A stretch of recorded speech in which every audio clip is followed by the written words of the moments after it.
Assalamualaikum warahmatullahi wabarakatuh. Perkenalkan, saya Samilia Mega Puspita, mahasiswa dari Universitas Muhammadiyah Prof. Dr. Hamka, Fakultas Keguruan Ilmu Pendidikan, Program Studi Pendidikan Bahasa dan Sastra Indonesia. Pada kesempatan kali ini, saya akan melaporkan hasil kegiatan pengenalan lapangan persekolahan 1. Observasi dan wawancara dilaksanakan di SMPN 148 Jakarta yang beralamatkan di Jalan BB nomor 1 Cipinang Muara, Jatinegara, RT 6 RW 15, Cipinang Muara, Kecamatan Jatinegara, Kota Jakarta Timur, Daerah Khusus Ibu Kota Jakarta, dengan kode pos 13420. Apa sih pengenalan lapangan persekolahan 1 itu?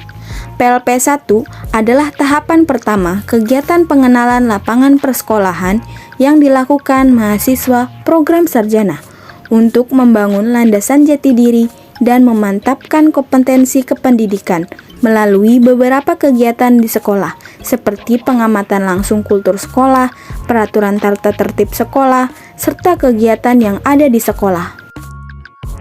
Pada tanggal 1 Oktober 2021, saya dan kelima teman saya yaitu Putri, Novita, Anissa, Dewi, dan Salwa melaksanakan observasi dan wawancara di SMPN 148 Jakarta. Dengan narasumber Ibu Mas Sri Mulyawati SPD selaku Kepala Sekolah SMPN 148 Jakarta dan Ibu Rahmi Suryaningrum SSI MPD selaku Guru Mata Pelajaran.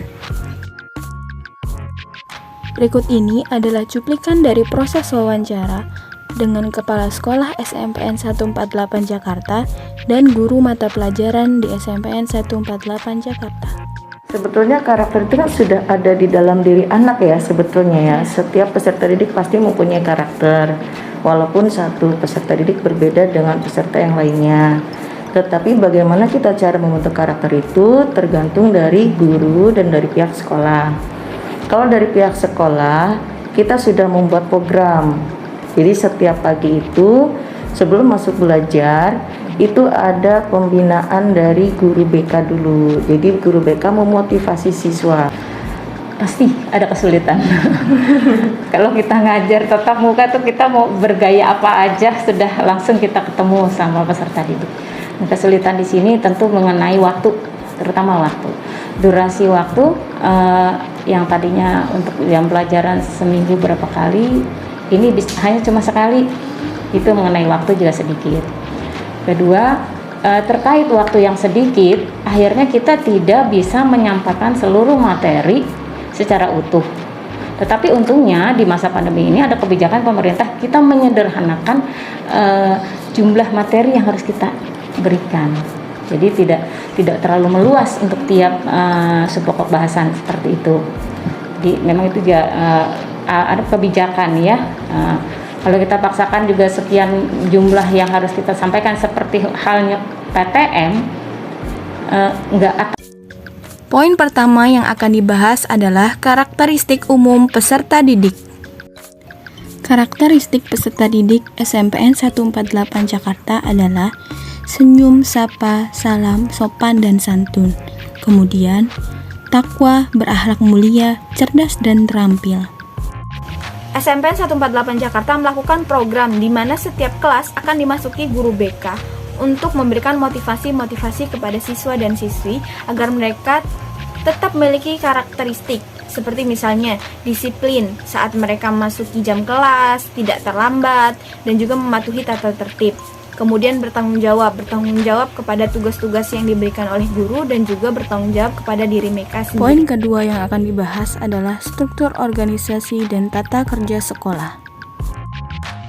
Struktur organisasi SMPN 148 Jakarta adalah sebagai berikut, yaitu Ibu Mas Sri Mulyawati SPD sebagai Kepala Sekolah SMPN 148 Jakarta, Ibu Rahmi Suryaningrum SSI MPD sebagai Wakil Kepala Sekolah Bidang Kurikulum, Bapak Ikhwan Prayogi SPD sebagai Wakil Kepala Sekolah Bidang Kesiswaan, dan Ibu Dewi Setiawati SPD sebagai Wakil Kepala Sekolah Bidang Sarpras dan Bendahara yang mengapalai staf guru, dan juga siswa. Kemudian mengenai tata kerja sekolah di masa pandemi ini tidak ada yang berubah, hanya saja pelaksanaannya yang berubah. Yang semulanya semua kegiatan bisa dilakukan di dalam sekolah, kini semua kegiatan dilakukan secara daring. Kemudian di SMPN 148 Jakarta ini juga melaksanakan jadwal piket untuk gurunya, sehingga hanya ada 3-4 guru yang diwajibkan untuk datang ke sekolah. Poin ketiga yang akan dibahas adalah peraturan dan tata tertib sekolah. Tata tertib sekolah yaitu masuk tepat waktu, memakai seragam, berpenampilan rapi, mengerjakan tugas, dan berperilaku sopan dan santun. Jika peserta didik melakukan pelanggaran terhadap tata tertib, maka sanksi yang akan diberikan adalah berupa teguran, pemanggilan orang tua, dan yang terakhir adalah pengembalian peserta didik kepada orang tua di rumah. Poin keempat yang akan dibahas adalah kegiatan seremonial formal sekolah.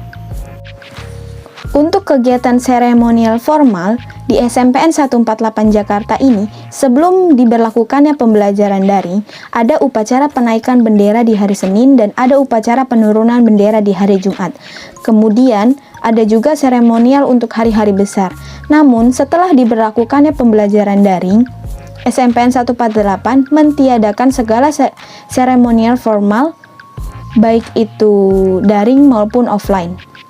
Kegiatan yang dilaksanakan secara daring di SMPN 148 Jakarta adalah MPLS penerimaan siswa baru SMPN 148 Jakarta. Poin kelima yang akan dibahas adalah kegiatan ekstrakurikuler. Kegiatan ekstrakurikuler yang ada di SMPN 148 Jakarta adalah Paskibra, Pramuka, PMR, Rohis, Rokris, Tari, olahraga prestasi, dan juga olahraga bela diri. Selama pembelajaran daring, semua ekskul ditiadakan, dan hanya ekskul pramuka saja yang masih berjalan, dikarenakan pramuka adalah ekskul wajib, dan itu juga masih dilakukan secara daring, virtual melalui Zoom. Poin keenam yang akan dibahas adalah praktik pembiasaan dan kebiasaan positif. Saat pembelajaran daring seperti ini, pembiasaan positif yang dilakukan di SMPN 148 Jakarta adalah senyum, sapa, salam, sopan, dan santun. Saat pembelajaran daring, guru akan menyapa para siswa, baik itu melalui Zoom, Google Meet, ataupun hanya lewat grup WhatsApp. Namun, kebiasaan untuk menyapa sangat ditekankan di SMPN 148 Jakarta ini, dan juga masuk tepat waktu. Kemudian, berpenampilan rapih walaupun hanya sekolah melalui daring. Berikut beberapa fasilitas yang terdapat di SMPN 148.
mengucapkan terima kasih kepada pihak Sekolah SMPN 148 Jakarta yang telah mengizinkan kami untuk melaksanakan kegiatan pengenalan lapangan persekolahan 1, dan juga terima kasih kepada teman-teman saya yang sudah berusaha dengan keras untuk melaksanakan tugas ini dan menyelesaikannya dengan baik. Semangat buat ngerjain tugasnya. Terus terima kasih juga buat kamu yang udah nonton sampai akhir. Sampai jumpa lagi, bertemu di lain waktu.